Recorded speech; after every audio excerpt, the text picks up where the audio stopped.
संत नामदेव जी एक बार रात के समय कहीं जा रहे थे कि उन्हें एक व्यक्ति मिला। वो चोर था और चोरी करने निकला था। जब संत नामदेव जी को देखकर उसने छिपने की कोशिश की तो संत नामदेव जी बोले, भाई तुम कौन हो और मुझे देखकर छिप क्यों रहे हो।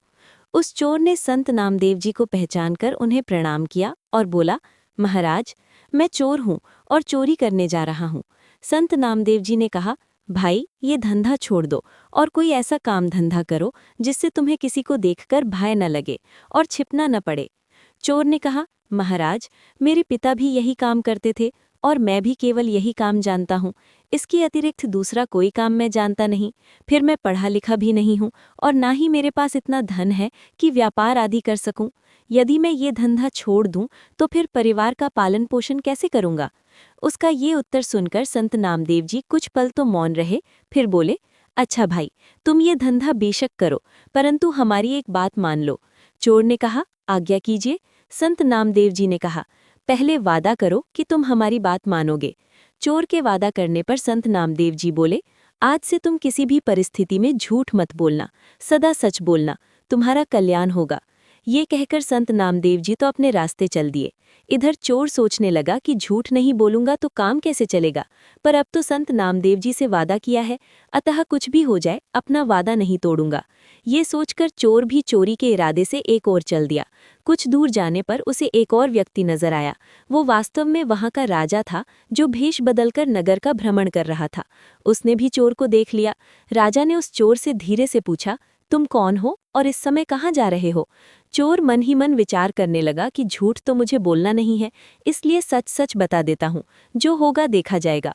मन में ये विचार कर उसने उत्तर दिया, मैं चोर हूँ और चोरी करने के इरादे से घर से निकला हूँ। राजा चकित हुआ कि ये कैसा चोर है जो स्वयं ही बता रहा है कि मैं चोर हूं।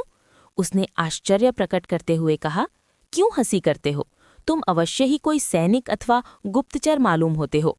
चोर ने कहा, नहीं, मैं मजाक नहीं कर रहा हूँ, मैं वास्तव में ही चोर हूँ और चोरी करना मेरा धंधा है।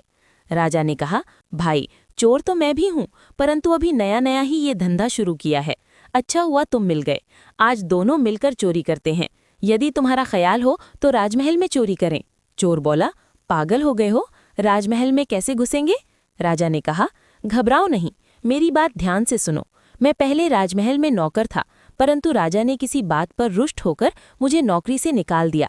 चूंकि राजा ने मुझे निकाला था, इसलिए दूसरा कोई मुझे नौकरी देने को तैयार नहीं हुआ, इसलिए मैंने ये धंधा अपनाया। मुझे राजमहल के एक एक गुप्त द्वार का पता है। चलो आज राजमहल में भाग्य आजमाते हैं। ये कहकर राजा उस चोर को साथ लेकर राजमहल के पिछवाड़े जा पहुंचा और गुप्त मार्ग का द्वार खोलते हुए बोला, तुम पुराने चोर हो, अंधेरे में देखने का तुम्हें अभ्यास है, इसलिए तुम अंदर जाकर माल बटोर लाओ, मैं यहीं पहरा देता हूँ।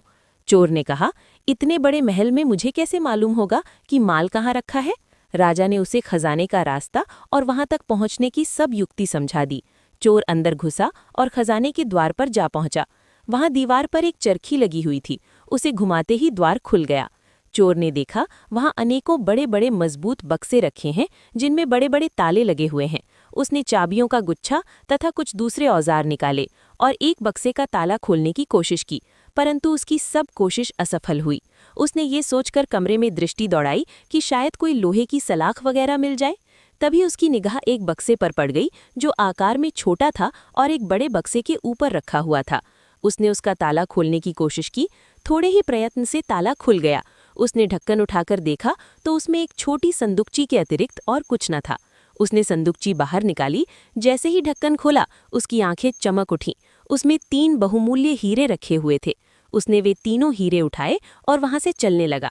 तभी उसके दिल में विचार आया कि हीरे तो 3 हैं, हम दोनों इनका आधा आधा भाग कैसे करेंगे। मैं झूठ बोलकर एक हीरा अधिक अपने पास रख लूं, ये मैं करूंगा नहीं, क्योंकि मैंने झूठ न बोलने का वादा संत जी से किया है। ये सोचकर उसने एक हीरा संदूकची में वापस रख दिया और 2 हीरे लेकर महल से बाहर आ गया। बाहर आकर उसने राजा से कहा, ये 2 हीरे लाया हूँ, एक तुम्हारा एक मेरा।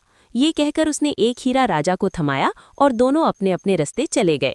उसके जाने के बाद राजा ने सोचा कि हीरे तो उस संदूकची में 3 थे, फिर उसने ये क्यों कहा कि मैं 2 हीरे लाया हूँ, चलकर देखना चाहिए।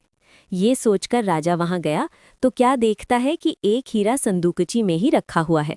राजा बड़ा हैरान हुआ कि ये कैसा चोर है जो चोरी भी करता है और सच भी बोलता है। राजा ने खजाने का द्वार खुला छोड़ दिया और अपने शयन कक्ष में जाकर सो गया। सुबह हुई और थोड़ी ही देर में हल्ला मच गया कि राजमहल के खजाने में चोरी हो गई है। राजा ने अपने मंत्री को बुलवाया और चोरी के बारे में बतलाते हुए कहा, खजाने का द्वार खुला हुआ मिला है, अवश्य ही ये किसी भेदी का काम है। शीघ्र ही इसकी जांच करो और चोर का पता लगाओ। मंत्री जो आज्ञा कहकर खजाने वाले कमरे में गया। सब बक्से ज्यों के त्यों रखे हुए थे, केवल एक छोटे बक्से का ढक्कन खुला हुआ था। उसने उसमें से छोटी संदूकची निकालकर देखा, उसमें एक हीरा रखा हुआ था। मंत्री को पता था कि इस संदूकची में 3 बहुमूल्य हीरे थे। सोचने लगा कि ऐसा प्रतीत होता है कि चोर जल्दी में एक हीरा इसी में छोड़ गया। अब क्यों ना ये हीरा मैं रख लूं?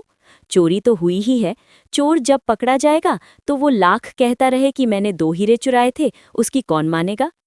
ये सोचकर उसने वो हीरा अपनी जेब में डाल लिया और फिर राजा को आकर सूचना दी कि शेष सब बक्से तो ठीक ठाक रखे हैं, केवल वो बक्सा खोला गया है जिसमें 3 हीरे रखे थे।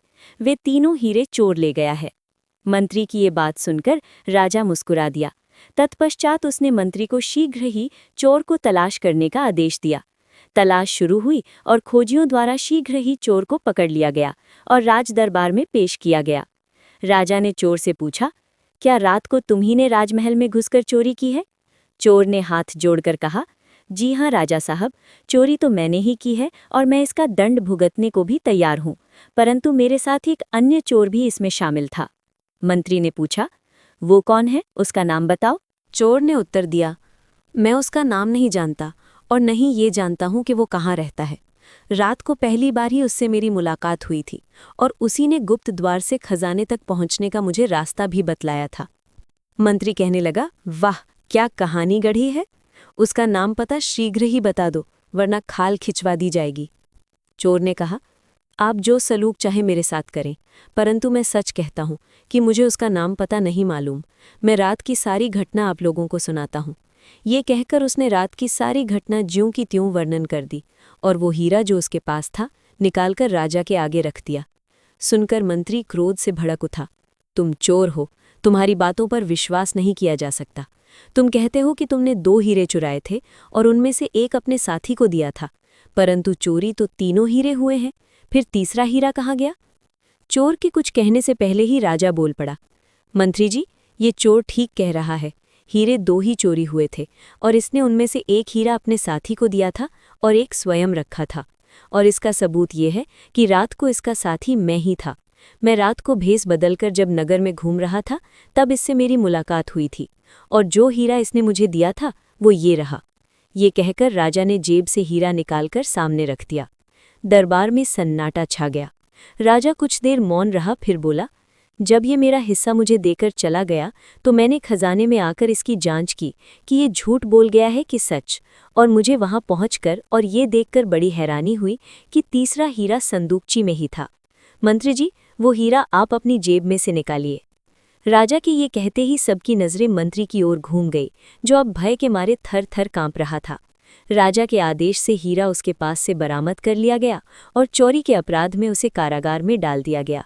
तत्पश्चात राजा ने चोर से कहा, तुम चोरी भी करते हो और फिर सच भी बोलते हो, उसका क्या रहस्य है? चोर ने संत नामदेव जी से मिलने और उनसे सदा सच बोलने का वादा करने का संपूर्ण वृतांत राजा को सुना दिया। राजा ने कहा, मैं तुमसे बहुत प्रसन्न हूँ और तुम्हें अपना मंत्री बनाना चाहता हूँ। चोर ने कहा, राजा साहब, ये आपकी मेहरबानी है, परंतु जिनका एक वचन मानने से ही आज मुझे आप मंत्री पद देने को तैयार हो गए हैं, मैं तो अब उनकी ही शरण में रहूंगा और उनके वचनानुसार चलकर अपने जीवन का कल्याण करूंगा, ऐसा मैंने निश्चय कर लिया है। तत्पश्चात वो संत नामदेव जी की शरण में गया और उनकी संगति में सेवा और सुमिरन करके उसने परम पद की प्राप्ति की। दोस्तों, कैसी लगी आपको ये कहानी? कमेंट करके ज़रूर बताइएगा और अच्छी लगी हो तो वीडियो को लाइक करके चैनल को सब्सक्राइब ज़रूर कर लीजिएगा। धन्यवाद।